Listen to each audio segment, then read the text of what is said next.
제가 본문은 11절까지 말씀을 드렸는데 1절부터 4절 말씀을 교독하도록 하겠습니다. 열왕기상 2장 1절로 4절까지 말씀입니다.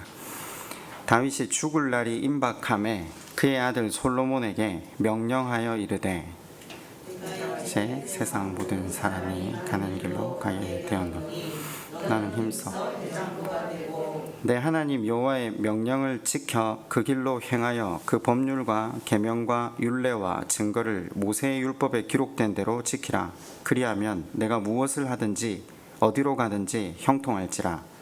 여호와께서 내 일에 대하여 말씀하시기를 만일 내 자손들이 그들의 길을 삼가 마음을 다하고 성품을 다하여 진실이 내 앞에서 행하면 이스라엘 왕위에 오를 사람이 내게서 끊어지지 아니하리라 하신 말씀을 확실히 이루게 하시리라.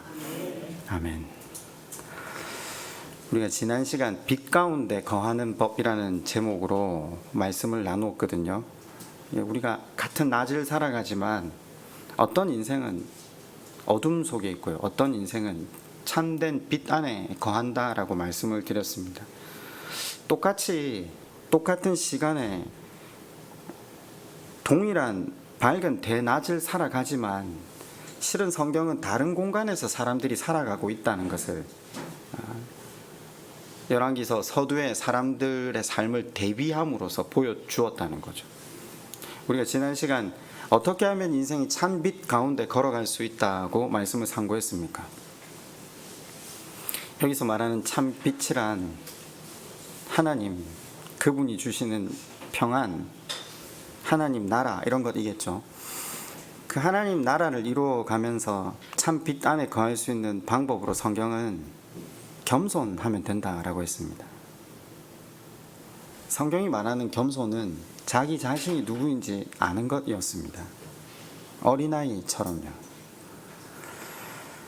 그래서 인생이 일평생 하나님 앞에 그 겸손, 상한 심령, 예수 그리스도의 십자가만을 의지하는 그 어린아이와 같이 걸어갈 수 있는 방법으로 예수님이 요한복음 12장 36절에 그 방법을 가르쳐 주시는데, 너희에게 아직 빛이 있을 동안에 그 빛 가운데 거하라 라고 우리에게 명하십니다. 성경에서 말하는 빛은 태양광선이 아니라 하나님, 말씀을 뜻합니다.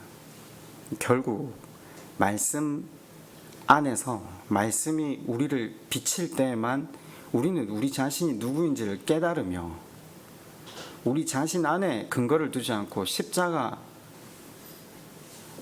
하나님께 그 근거를 두고 걸어가기 때문에 주님은 우리더러 빛 안에 말씀 안에 거하는 그 자가 계속해서 참된 평안, 빛 가운데 살아가는 삶이 된다라고 말씀을 하셨습니다. 반대로 인생이 교만해지면 문제가 생긴다고 했는데, 성경이 말하는 교만은 자기 자신을 모르는 것이라고 했습니다. 인간의 가장 큰 문제는 자기 자신이 누구인지 모르는 것에서 비롯됩니다. 성경에 하고 많은 사람들이 잘못된 길을 걸어가기 시작하는 이유가 자기 자신에 대해서 바른 인식을 가지지 못하기 때문이라고 합니다. 벌거벗은 인생으로 태어난 우리는요, 애초에 부족함 투성이로 태어났잖아요. 그 부족함을 돈이나 성공이나 지위나 명예로 메울 수 없는데, 세상은 그것을 메우는 것이 돈이며 성공이며 명예라고 이야기를 하잖아요. 근데 실은 우리가 주위를 돌아봐도 그것을 다 가진 사람들이 그것으로 만족해 되거나 참 평안을 누린다는 소리를 우린 잘 못 들어봤어요. 하나님께서 인생을 지으시고 그 벌거벗은 존재로 우리를 만드신 다음에 하나님 그분이 함께 하시지 않으면 그 인생이 가지고 있는 근원적인 그 허기는 채워질 수 없다는 것을 지난 시간 우리가 살폈죠. 오늘 이제 그 다음 장인 2장을 살펴볼 건데요. 2장은요, 열왕기서 전체의 주제장이기도 합니다. 실은 역사서 전체를 관통하고 있는 주제가 되기도 합니다. 다윗의 유언이 그 내용을 잘 담고 있습니다. 그러니까 유언 자체가 중요한 게 아니라 내용이 중요하다라는 거죠. 다윗이 자기 아들 솔로몬에게 하는 말이지만 나중에 성경을 계속 보시면요, 하나님께서 이제 선지자를 통해서 솔로몬에게 직접 반복적으로 하시는 말씀의 내용과 동일합니다. 모세가 여호수아에게 했던 말이고 여호수아가 이스라엘 백성에게 했던 말입니다. 지금 그 말이 계속 반복되고 있습니다. 그것이 무엇입니까? 그게 오늘 이제 역사서를 관통하는 주제이기도 하고 오늘 설교의 주제가 되기도 합니다. 2장 1절이 어떻게 시작하는지 한번 살펴볼까요? 제목은 이렇게 돼 있죠. 다윗이 솔로몬에게 마지막으로 이르다. 다윗이 죽을 날이 임박하매. 아시다시피 다윗은 이스라엘에서 가장 유명한 인물 아닙니까? 베들레헴에서 그 천민의 집에서 태어난, 이름 한 번 들어보지 못한 그냥 양치기였는데 물맷돌 하나로 블레셋 거인 골리앗을 물리치고 그들의 군대를 제압했던, 그리고 사울 왕국의 뒤를 이어서 왕조를 세웠던 이스라엘의 가장 명군이고 위인이었음에도 불구하고 그에게도 죽음은 찾아온다는 거죠. 죽음이 찾아왔을 때 다윗이 자기의 죽음을 바라보면서 아들 솔로몬을 부르고 유언을 남깁니다. 자, 사람은 죽기 전에 유언을 남기잖아요. 여러분 혹시 어떤 유언을 준비해 두셨습니까?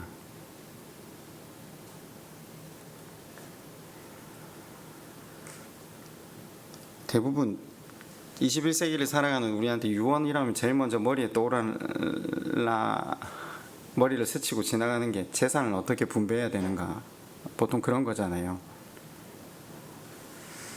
근데 성경이 지금 그런 걸 이야기하려고 하진 않겠죠. 그게 역사서의 주제가 되지도 당연히 않을 테고요. 그러니까 사실 유언은요, 한 인생이 한평생 가치롭게 여기며 살아온 것이 무엇인가를 한마디에 담는 겁니다.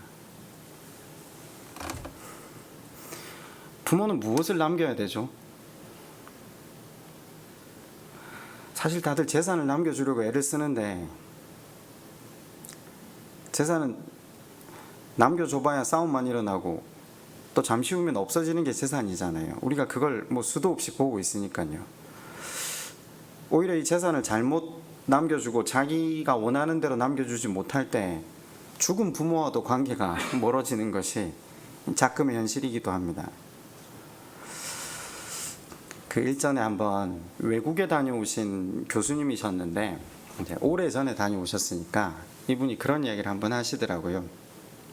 집에 아이들이 3명이 있는데 외국에 가니까 아마 제가 생각할 때 한 80년대였던 것 같아요. 이분이 다녀오셔 학위를 딴 연도가 그 정도 되니까 80년대 이미 외국 사람들이 집에 아이가 3명 있다니까 크리스찬이고 하니까 뭐라고 질문을 하냐면요, 아이들이 교회를 다닙니까? 라고 질문을 하더래요.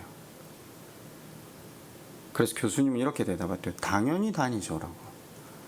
근데 지금 20-30년이 흘렀잖아요. 교수님이 그때 그 사람들은 그 질문을 왜 했는지 지금에 이해가 된다라고 하시더라고요. 여러분 이해가 되시죠? 옛날에는 크리스찬 집에 아이들이 있다고 하면 마땅히 그 아이들이 다 교회를 가는 것으로 여겼어요. 근데 지금은 아이들에게 유산으로 신앙을 물려주기를 애쓰지 않았기 때문에, 엄밀하게 말하면 그 교수님 그런 얘기를 하시더라고요. 엄밀히 말하면 부모들의 관심이 어디에 있는지를 아이들이 보고 자랐기 때문에 신앙이 유산으로 물려지지 않는다라고 이야기를 하더라고요. 부모들이 어디를 보고 있는가? 공부. 교회는 안 와도 공부는 하러 가거든요. 학교도 가고요, 직장도 가고요, 결혼도 합니다. 다 물려줍니다. 그런데 신앙만 유산으로 물려받지 못하는 것이 지금의 현실이라고 표현을 하시더라고요. 그래서 제가 가만히 듣다 보니까 요즘은 집에 아이들이 몇 명 있다고 해도 다 교회 다니냐고 묻는 건 실례죠. 참 마음이 참 짠하더라고요. 인생에 있어서 가장 중요한 것은 그 인생이 하나님을 붙들고 살 수 있도록 돕는 것 아닙니까? 그가 붙들 게 내가 남기는 재산이나 내가 남긴 어떤 유형적인 가치만에 불과하다면 실은 부모가 무엇을 붙들고 살았는가를 응당 드러내는 거죠. 물론 저는 그런 생각은 합니다. 우리가 신앙을 물려주려고 하지만 우리 주변을 둘러싸고 있는 모든 것이 물질주의고 외모지상주의잖아요. 제가 주일날 그런 설교를 했는데 오늘 세상의 논리는 세상의 가치를 붙들려고 하잖아요. 건강, 외모, 물질, 지위, 명예. 저도 저희 집 아이들을 교육하면서 그 아이들의 옆에서 돈이 제일 가치롭고 외모가 어떻고 건강이 어떻고 이야기를 거의 잘 안 해요. 안 하는데도 우리 집 아이 3명이 아주 자연스럽게 그곳에 물들어 있는 걸 제가 봅니다. 제가 얼마 전에 한번 굉장히 충격적인 이야기를 한번 들은 적이 있었는데 저희 5명이서 이제 식사를 하다가 아빠 몇 살에 결혼했냐길래 뭐 35에 결혼을 했다. 그러니까 그럼 35에 데이트를 했냐고 하더라고요. 저희 집 3번이 1학년입니다. 3번이 그렇게 질문을 했어요. 그래서 제가 35에 데이트를 했다. 그러니까 3번이 갑자기 얼굴이 어두워지더니 고개를 탁 숙이더니 하는 말이 대머리도 데이트를 할 수 있어요. 이러더라고요.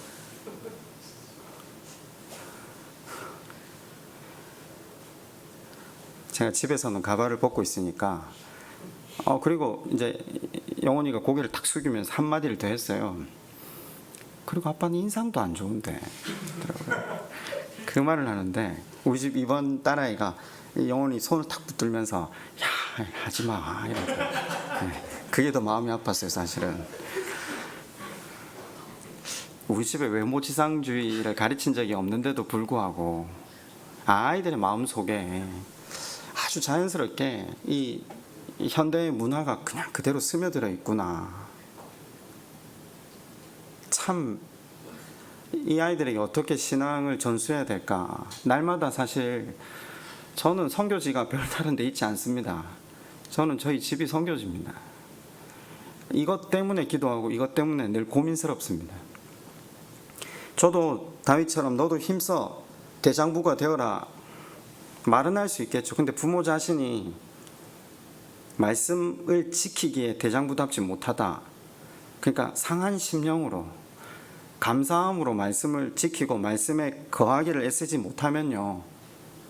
제 말 그 2부 때 주일 2부 때 그런 이야기를 했거든요. 우리가 지금 상한 심령을 배우고 있지만 결국 상한 심령이 어디로 가냐면 감사함으로 나가거든요. 우리 같은 인생을 자녀 삼아 주시고 영원한 하나님 나라를 주셨다는 걸 결국 대면하는 순간 상한 심령과 동시에 일어나는 것이 감사입니다. 기쁨이고 자유함입니다. 이게 동시다발적으로 가는 게 크리스찬의 삶이거든요. 그러면 말씀 안에 거하는 사람들의 특징은 늘 비난과 비판과 원망과 불평일 수 없습니다. 상한 심령이 되고 나면요, 드디어 감사함과 그 걸음이 같이 가게 됩니다. 만약에 우리가 상한 심령으로 가고, 물론 단계가 있죠. 감사함으로 가기까지 또 시간이 걸리거든요. 그것들이 우리 삶 가운데 어우러져서 우리가 무슨 일을 만나든 야 그거 돈이면 다 처리할 수 있어 이게 아니라, 아빠도 그걸 처리할 힘이 없어서 하나님을 붙들고 기도해. 아빠도 매 순간 그게 두려워. 아빠도 그걸 해결할 능력이 없어. 그럴 때마다 하나님 앞에 도우심을 구해. 만약에 아이들이 그 하나님에 대한 인식을 가지고 있는 부모의 행동과 말 가운데서 하나님을 보지 못한다면요, 예수 믿으란 말하면 애들이 먼저 웃을 거예요. 유언을 지금 우리가 살펴보는데, 유언을 생각하기 전에 사실 먼저 생각해야 되는 게 있다는 거죠. 유언은 죽을 때 하잖아요. 그죠?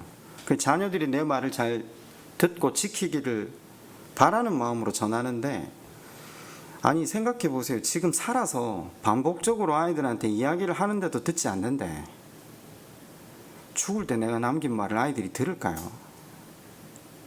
살아있는데 아이들이 내 말을 청종하지 않는다.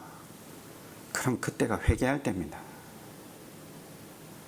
이걸 깨달으면 복인데, 세상 사람들은 어떻게 생각하는지 아십니까? 돈을 쥐고 있어야 자식들이 말을 듣는다고 생각합니다. 그래야 자식들한테 사람 대접받을 수 있다고 이야기를 합니다. 얼마나 비참한 인생의 현주소를 스스로 고백하면서 부끄러워해야 하는데, 크리스찬들마저 그것이 옳다라고 말씀을 나누는 것을 얼마나 많이 봤는지 모릅니다. 그 얼마나 우리가 세상의 논리로 살고 있습니까? 아니요. 우리는 우리 삶 가운데 열매를 맺어서 그들이 그 열매를 보게 해야 하는 것입니다. 한동안 시내가 교우 성도님 모든 분들은 이 열매가 이제 더 이상 우리의 행동이나 우리가 이룩한 업적이 아니라는 걸 아실 겁니다. 성경이 말하는 열매는 상한 심령입니다. 나 같은 인생에게도 은혜를 베푸신 그 하나님, 그것이 얼마나 크고 놀라운 은혜인지를 깨달으면 인생이 감사함으로 흘러가고요. 그래서 하나님 앞에 죄송함과 감사함이 공존하는 신앙생활로 하나님을 의지하며 나아가는 모습을 보고 자라는 아이들만 하나님 그분에 대해서 궁금증을 여기고 그분을 만나기 위해 애를 쓰기 시작하겠죠. 다윗이 지금 유언을 통해 물려주고자 하는 것도 바로 그것입니다. 여러분 아시다시피 다윗은 일국의 왕이거든요. 지금 뭘 물려줍니까? 왕권을 물려주는 자리잖아요. 그러면 우리가 흔히 생각할 때 이 왕권 자체를 잘 지키고 유지할 수 있는 방법을 전수할 것이라는 착각을 할 수도 있습니다. 근데 성경은 그런 걸 기록하지 않을 책이 뻔하잖아요. 근데 가끔 주석들을 보면 왜 그걸 그렇게 해석하는지 몰라요. 하나님이 그걸 기록하시려고 여기에다 그 이야기들을 적어두셨을까요? 아니요. 지금 다윗은요, 왕권 자체가 목적이지 않아요. 왕권 강화를 위해서 유언하는 것도 아니에요. 하나님이 맡기신 자리라는 것을 알아요. 자기같이 비천한 인생이 이 주께서 맡기신 이 자리가 얼마나 영화롭다는 것을, 그래서 그 자리를 바르게 감당할 수 있는 지혜를 전하고 있는 거죠. 왕권 유지가 아니라 맡겨진 자리를 바르게 감당하는 방법을 전수하고 있습니다. 2절이 뭐라고 합니까? 내가 이제 세상 모든 사람이 가는 길로 가게 되었으니 너는 힘써 대장부가 되고. 다윗은 제일 먼저 이렇게 고백합니다. 모든 사람이 가는 길. 이걸 히브리어를 직역하면요, 땅에 속해 있는 모든 인간이 가는 길. 여러분, 땅에 속한 모든 인간은 이 길을 갑니다. 인간의 고통과 모든 문제가 어디에서 시작되는가? 언젠가는 이 길을 갈 것이라는 것을 인식하며 살 때부터 그 삶이 불필요한 허비가 사라지게 됩니다. 왜 중병에 걸린 사람들이 공통적으로 하는 말이 있죠. 이번만 한번 살려주시면 내가 정말 그리스도인답게 살겠습니다. 그러면요, 중병에 걸려서 죽음을 바라보기 전까지는 죽음은 남의 이야기였다는 거잖아요. 내 이야기가 아니었다는 거거든요. 그래서 불필요한 허비의 삶을 살고 있었다는 것을 절감했다는 거잖아요. 그래서 근데 이게 내 일이구나, 나도 가는구나, 근데 이게 뚫고 나갈 수 있는 어떤 길도 없다는 것을 알게 되는, 그제서야 알게 된다면 시간이 없잖아요. 그래서 모든 이가 후회하면서 간다는 거죠. 근데 우리가 이것을 먼저 바르게 잘 깨달아서 우리 자신의 이야기로 받아들인다면 우리도 낭비 없는 삶을 살기 시작하지 않겠습니까? 솔로몬에게 지금 모든 사람이 가는 길로 간다. 바꾸어 말하면 솔로몬아, 너도 이 길 간다는 겁니다. 너도 땅에 속한 사람이기 때문에. 이 성경 주석학자들이 분명하지는 않지만 이때가 솔로몬이 즉위 연도가 20세였으니까 20세 전이었을 거라고 보거든요. 물론 당시는 12세에서 13세가 성인식을 하던 때니까 지금 이때는 성인으로 인정을 받고 있는 솔로몬에게 너도 반드시 죽는다. 죽음 뒤에 하나님 앞에 부끄럽지 않은 사람으로 설 수 있는 방법은 대장부가 되는 것이다. 여러분, 대장부가 뭐죠? 저는 이게 참, 이 표현이 한글 성경에서 굳이 왜 이 표현을 썼을까 생각을 여러 번 해봤는데, 국어사전을 찾아보면 자기에게 맡겨진 일에 책임감 있고 용맹하며 의리 있는 사람. 네. 근데 다윗이 그런 의미로 한 말은 아니죠. 원문에는요, 이씨가 남자거든요. 하이씨. 그러니까 완전한 남자다운 이런 표현을 그냥 써놨는데, 그러니까 쉽게 말하면 사람다움, 사람답게. 대장부가 되는 방법을 3절에 이렇게 밝히죠. 내 하나님 여호와의 명령을 지켜 그 길로 행하여 그 법률과 계명과 율례와 증거를 모세의 율법에 기록된 대로 지키라. 그리하면 네가 무엇을 하든지 어디로 가든지 형통할지라. 그러면 남자다워라, 대장부 되어라, 이 말의 의미가 무엇이죠?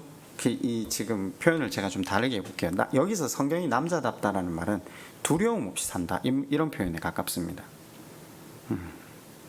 이해가 가십니까? 그러면 너가 두려움 없이 살 수 있다. 너가 견고한 인생을 살 수 있다. 지금 이 말이거든요. 뭘 하면요, 우리는 흔히 돈을 많이 가지면 두려움 없이 살 수 있다고 생각하거든요. 아니면 권력을 쥐고 흔들 수 있으면 두려움이 없어진다 생각하는데, 근데 제가 일전에 한번 그런 걸 경험한 적이 있어요. 제가 직장을 다닐 때 우리 사장님이 돈을 많이 버셨는데 약간은 부정한 방법으로 버셨는가, 어느 날 국세청에서 내용 증명이 나오더니 국세청 직원들이 이제 들여닥쳤어요. 근데 이분이 세상에 두려울 것이 하나도 없이 사시던 분이었는데 그냥 얼굴이 허옇게 질려 계시더라고요. 몸이 떨리는 걸 그때 봤는데, 아니 돈을 좀 벌고 높은 자리에 올라가면 세상 두려움 없이 살 거라고 사람들이 생각하지만, 실은 그저 영장을 받거나 뭐 흔히 수갑만 차도 사람들이 어떤 자세나 표정으로 들어가는지를 이렇게 보면서, 아, 돈이나 성공이나 권력이나 자리가 인생의 반석이 될 수 없구나, 두려움을 해결해 줄 수 없구나. 여러분, 그래서 두려움 없이 사는 것이 인생의 가장 복된 일 아닙니까? 그 성경은 뭐라고 하죠? 대장부가 되어라. 같은 패턴이죠. 모세가 여호수아에게 했던 말, 여호수아가 이스라엘에게 했던 말, 다윗이 솔로몬에게 했던 말. 어떻게 살아가는 것이 두려움 없는 삶을 살 수 있는 것인가? 3절에는 두 번의 지켜, 그죠? 지키라. 법률과 계명과 율례와 증거, 모세의 율법, 한마디로 표현하면 말씀이죠. 지켜. 여기서 지켜, 대장부가 되다 하는 말은 우리가 성경이 흔히 쓰는 용어로 진리의 파수꾼이 된다, 이런 표현에 가깝거든요. 지킨다. 법을 지키면 뭐가 보일 것 같습니까? 법이 보입니다. 내가 말씀을 지키면 말씀이 보입니다. 파수꾼이 성을 지키면 성이 보인다는 말입니다. 그걸 표현하는 거거든요. 다윗이 말하고자 하는 바가 뭐냐면요, 말씀대로 사는 것이 뭐냐, 네 삶으로 말씀이 손상되지 않도록 말씀을 지켜라, 이 말입니다. 이게 반대로 생각하시면요, 우리가 말씀을 지킨다, 순종한다, 그걸 역으로 지금 파수꾼이 성을 지킨다라는 표현을 성경이 많이 쓰는데, 그 표현이 역으로 생각을 하시면 우리 삶이 끊임없이 말씀을 깨트리잖아요. 말씀을 파괴하고 짓밟거든요. 그런 인생이 끝날을 맞이할 때는 모든 이가 가는 그 길 앞에 올라섰을 때 후회할 수밖에 없다는 거죠. 그래서 다윗은 네 행동으로 일거수일투족으로 말씀을 지켜라. 그러면 너는 어디를 가도 형통할 거다. 지금 이 말이죠. 무슨 말이죠? 담대하게 될 거다. 견고하게 될 거다. 하나님이 함께 하시니까요.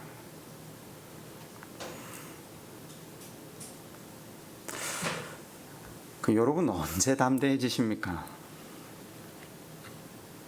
여러분의 담대함의 근거는 하나님께 있습니까? 오늘 다윗의 유언을 따라서 우리 인생이 담대하고 형통하고 견고해질 수 있는 유일한 비결이 그 말씀 안에 거하기를 애쓰는 삶이라는 걸 기억하십시다.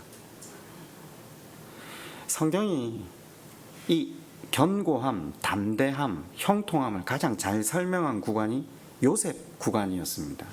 다시 한 번만 살펴볼까요? 창세기 39장 19절인데 한번 가보실래요?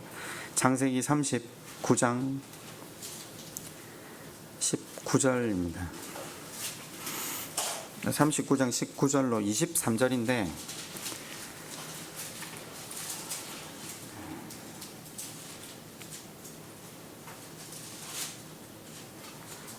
제가 한번 읽어드릴게요. 그의 주인이 자기 아내가 자기에게 이르기를 당신의 종이 내게 이같이 행하였다 하는 말을 듣고 심히 노한지라.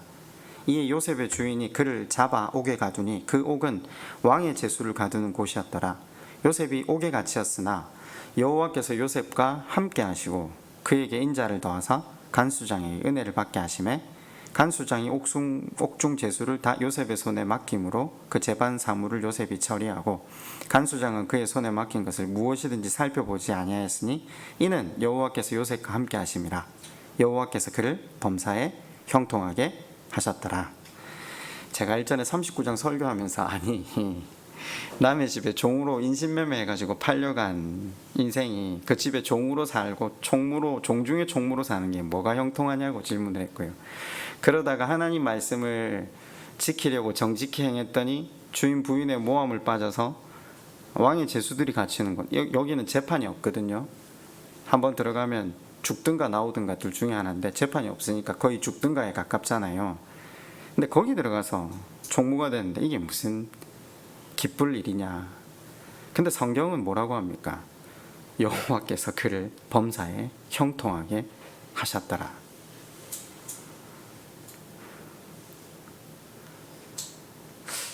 이전에 이 성경 구절을 보면서 굉장히 마음속으로부터 우러나오는 원망이 이게 형통이라면 나는 절대 형통하고 싶지 않다.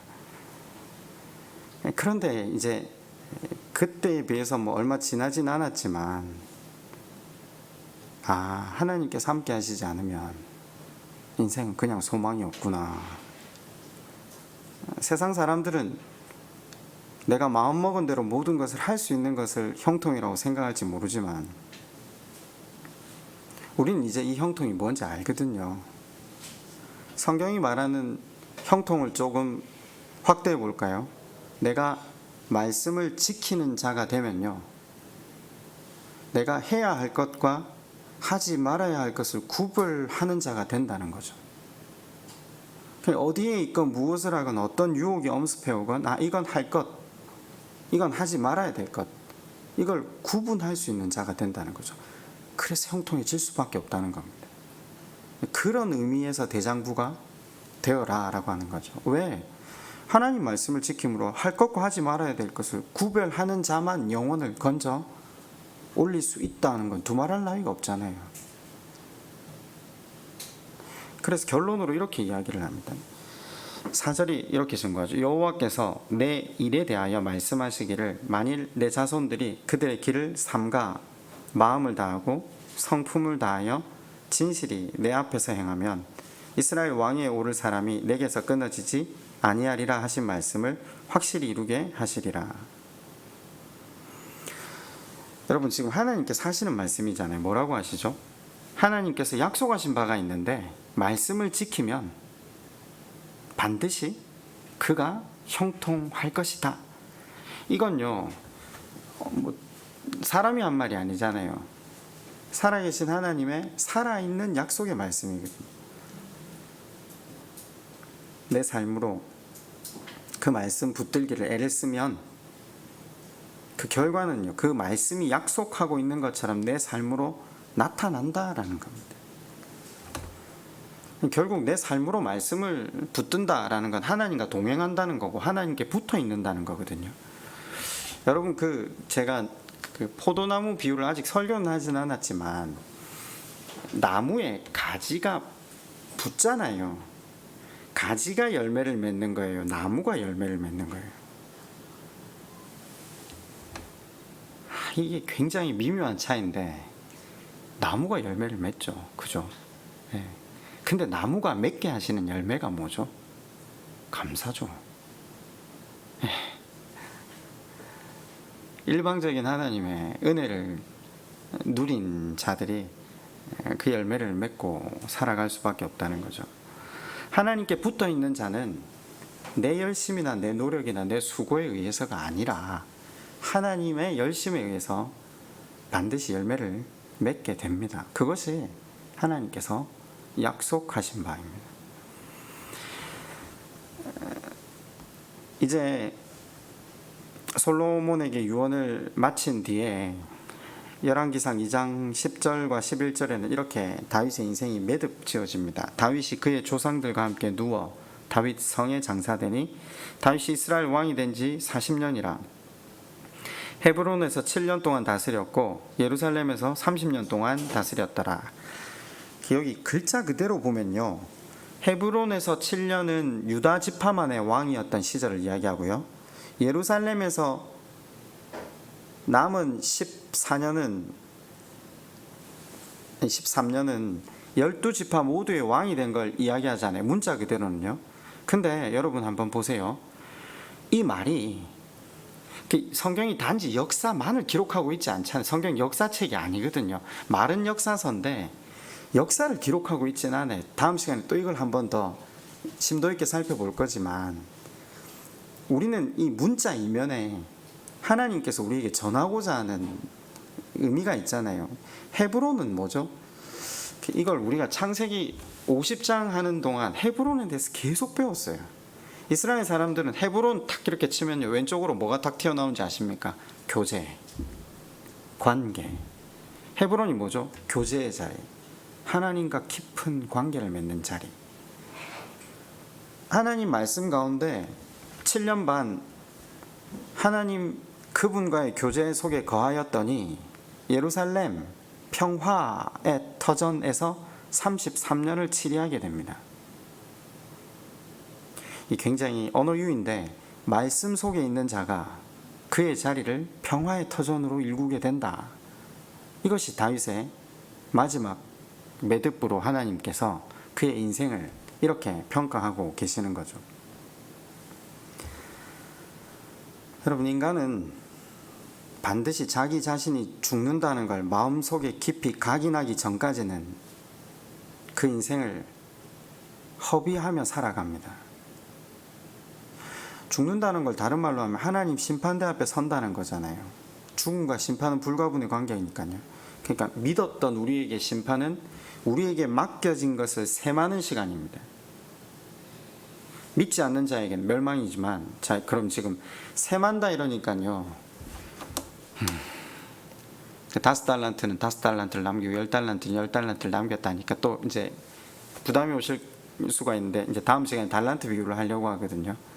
성경이 말하는 달란트 비유는 그 셈할 때 그 셈이 우리의 셈과 달라요. 하나님 나라의 통치 방식이 자꾸 우리 세상 논리에 셈하는 방식으로 가시는데, 아니요, 전혀 달라요. 우리 하나님 세상의 통치 방식은요, 섬김과 희생이에요. 그렇잖아요. 우리가 그걸 경험하잖아요. 근데 하나님이 야, 너 5달란트 남겼으니까 성공인 거야, 10달란트 남겼으니까 성공, 그렇게 안 하세요. 이게 얼마나 하나님의 논리와 우리가 상충되고 있으면 성경의 구절구절을 볼 때마다 우리 식대로 해석을 하잖아요. 그래, 그만큼 남겨야 하나님 기뻐하신다고. 아니, 하나님 온 우주 만물의 주인이신데 뭘 자꾸 그렇게 벌어서, 뭘 자꾸 더해드려서 하나님 기쁘시게 할 수 있다는 생각을, 열매가 그게 아니라고 하나님 계속 말씀을 해주시잖아요. 여러분, 이 세많은 시간, 믿는 자에게나 믿지 않는 자에게 반드시 있다는 거죠. 하나님 앞에 죽으면 반드시 선다는 것, 그것을 우리 삶 속에 깊이 각인하기 전까지는 우리가 열왕기서 1장에서 살펴본 어둠 속에 살아가는 인물들과 동일한 걸음을 걸어갈 수밖에 없다는 거죠. 말씀을 이제 맺으면서, 우리가 사람을 사랑하는 방법은 죽음을 가르치는 겁니다. 그래서 지금 다윗이 나이 어린 솔로몬에게 이렇게 이야기하는 이유잖아요. 영원한 생명을 알지 못하는 사람에게 죽음을 가르쳐 주는 건 그 삶을 허무와 절망으로 몰아넣는 것이지만요, 죽음 이후의 삶이 있다는 걸 아는 자에게는 죽음을 가르쳐 주는 것만큼 그만큼 그 삶을 가치롭고 의미 있게 살아갈 수 있도록 돕는 거잖아요. 왜냐하면 그 이유를 대비하며 살게 하는 거니까요. 일전에도 여러 번 좀 얘기를 드렸는데, 그 서양에는 제일 똑똑한 엄마를 뽑을 때 모니카, 그러니까 생 어거스틴의 어머니를 뽑지만 동양에서는요 맹자 어머니를 이야기하잖아요. 맹모 삼천지교. 처음에 이사를 갔는데 공동묘지 겹치고 아가 장례놀이를 하니까 다시 이사를 가야 되겠다. 그래서 장사하는 데로 갔는데 장사놀이 하니까 이것도 안 되겠다. 그래 마지막에 학교 옆으로 갔는데 아이가 드디어 공부를 하더라. 아무 생각 없이 이곳저곳 이사하다 보니까 이래 됐다 이러면 그 엄마가 어떻게 아시아에서 가장 뛰어나다고 칭찬을 받을 수 있겠습니까? 아니죠. 모르고 이사한 게 아니라 알고 이사했다는 겁니다. 요즘 학자들은 그렇게 이야기하거든요. 일부러 가장 먼저 공동묘지로 이사했다는 겁니다. 죽음을 아는 인간 되게 하려고. 너도 언젠가 묻힌다. 너도 언젠가 간다. 네 인생은 천년 만년 사는 게 아니다. 제한된 인생을 살아간다는 걸 알게 하고 싶었던 거죠. 그리고 시장터로 데리고 갑니다. 죽음을 아는 사람만 생존의 현장에서 왜 사는지를 이해하게 될 거 아닙니까? 시장이라는 게 생존의 현장이잖아요. 죽는다는 사실을 모르기 때문에 시장터에서 돈만 벌기 위해 사는 거거든요. 근데 우리가 죽을 수밖에 없는 존재라는 걸 알면 생존의 현장에서 사람을, 상황을 대응하는 방법이 틀려집니다. 그걸 가르치고 마지막으로 학교를 데리고 학교 곁으로 이사를 가잖아요. 죽음을 알고 생존의 현장에서 왜 살아야 하는지를 바로 깨달은 자만 무엇을 배워야 할지를 알기 때문에 라고 요즘 학자들은 해석을 해요. 저는 사실 이 해석이 어떻든 그것과 상관없이 우리 성경이 지금 계속 이걸 우리한테 강요하거든요. 아니 강요라고 하지만 오늘 다윗의 유언이 굉장히 특이하게 시작되고 있다는 사실을 보셨습니까? 다윗이 지금 좋은 말로 권면합니까? 유언한다라고 말합니까? 아닙니다. 명령한다라고 이야기합니다.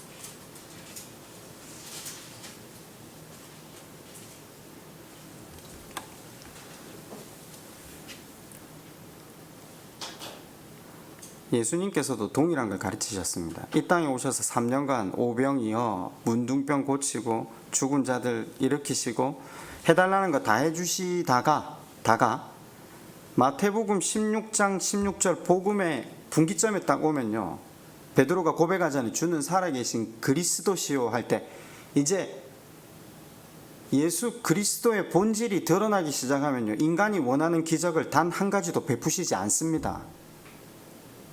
성경이 거기가 분기점이 일어납니다. 그리고 주님 무엇을 이야기하기 시작하느냐? 죽음을 이야기하기 시작합니다. 드디어 십자가에서 죽어야 한다라고, 죽음을 아는 자에게만 부활이 있다는 걸 가르치기 시작합니다. 그래서 주님께서 죽으시고 부활하심으로 그 길을 통해 우리가 이 모든 사람이 가는 길 위에서 바르고 영원한 삶을 추구하라고 가르치십니다. 결국은 우리가 어떤 존재인지를 바르게 알아야 된다는 거죠. 우리 자신도 언젠간 저 길을 걸어간다는 것을 인식할 때 오늘 우리 삶의 현장에서 내가 뭘 위해 살아야 할지를 알게 되고 내 삶이 무슨 말씀을 근거로 내 삶을 접붙여 가야 할지를 깨달아 가겠죠. 이건 굉장히 사실 고민해야 되는 문제입니다. 크리스찬들 속에서 성경 공부를 하면서 제가 늘 느끼는 건데, 질문하고 답 달고 질문하고 답 달고 답이 항상 떨어져야 되더라고요. 우리가 그만큼 말씀 안에서 생각하고 적용하는 능력들이 어떤 면에 참 떨어지는구나. 왜냐하면 그렇지 못하면 이걸 못 견뎌하는 거죠. 근데 하나님은 우리를 그런 사고에 머물기를 바라시지 않잖아요. 끊임없이 생각하고 우리에게 주신 이 생명의 가치가 무엇인지를 깨닫고 하나님 우리에게 바라시는 것이 무엇인지를 스스로 알고 걸어가길 원하시잖아요. 제가 왜 갑자기 이 말씀이 생각나냐면, 참 평생 동안 신앙생활을 해오셨는데도 불구하고 자녀들에게 신앙을 전수할 때 목사님 이건 잘 모르겠습니다. 이건 말씀이 어떤 뜻이죠? 제가 달란트 비유 의미가 뭔지 찾아오라고 청년들한테 숙제를 냈거든요. 청년들하고 오늘 잠시 수요 성경 공부 전에 이야기를 하다 보니까 아이들이 읽으면서 달란트 비유가 말하고자 하는 바가 무엇인지 정확하게 짚어요. 우리가 뭐가 바뀌었기 때문에 그걸 읽어낼 수 있죠? 주인공만 바뀌었잖아요. 원래 사람이 주인공이었는데 하나님이 주인공 되시니까 굉장히 쉽게 그게 발견이 되는 거죠. 어려운 게 없잖아요. 우리가 얼마나 참 이 배우고 생각하는 것들이 그동안 온전하게 계속 훈련되지 못했는가, 조금만 해도 사실 하나님 원하시는 걸 금세 깨닫는데, 그죠? 그리고 무슨 말씀을 근거로 살아가야 할지를 이제 자녀에게 전수할 수 있어야 되잖아요. 그래서 정말 자녀들을 사랑하는 건 그들로 하여금 유한한 인생임을 깨닫게 해주는 것. 예. 그냥 뭐 장례식장에 데려가고 분향도 하고 초상이 어떤 건가 알게 하고 그 정도 수준이 아니라 인생이 무엇인지, 우리가 왜 예수를 믿어야 하는지, 예수를 믿지 않으면 어떻게 되는지, 그것이 마음속에 새겨지지 않으면 단지 성경 몇 구절 외우는 게 뭐가 중요합니까? 우리가 그 하나님 앞에 두려워함으로, 또 하나님을 경외함으로, 사랑함으로 나아가는 우리의 모습 속에서 우리 아이들은 신앙을 계속해서 배워갈 겁니다. 여러분, 우리의 삶이 어떻게 견고해질 수 있습니까?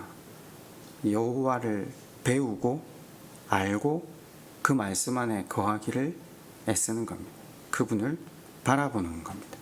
모쪼록 저와 여러분의 삶이 주를 바라보고 주의 말씀 안에 거하기를 애쓸 때에 그분이 약속하신 대로 견고해져가는 형통한 삶을 살아가는 복된 주의 자녀들 되시기를 주님의 이름으로 축원드립니다.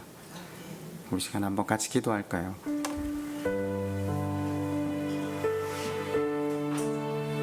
제가 두 가지 기도 제목으로 한번 기도했으면 좋겠어요. 첫 번째는 이렇게 한번 하나님한테 한번 앞에서 한번 생각해 봤으면 좋겠어요. 나는 지금까지 어떤 인생을 살아왔는가? 나는 하나님 앞에 담대할 수 있는가? 이제라도 하나님 앞에 부끄러움 없이 사는 길은 무엇인가? 성령 하나님, 그 길을 우리에게 다윗이 솔로몬에게 이르듯 우리의 마음에 그 길을 일러주시고 새겨주십시오라고 우리 시간 그렇게 먼저 한번 하나님 앞에 기도드리겠습니다. 우리 두 번째 기도 제목은요, 기도 제목을 마지막으로 또 각자 기도 제목을 가지고 기도하시다가 자유롭게 돌아가셨으면 좋겠습니다. 교회를 위해서 한번 기도했으면 좋겠습니다.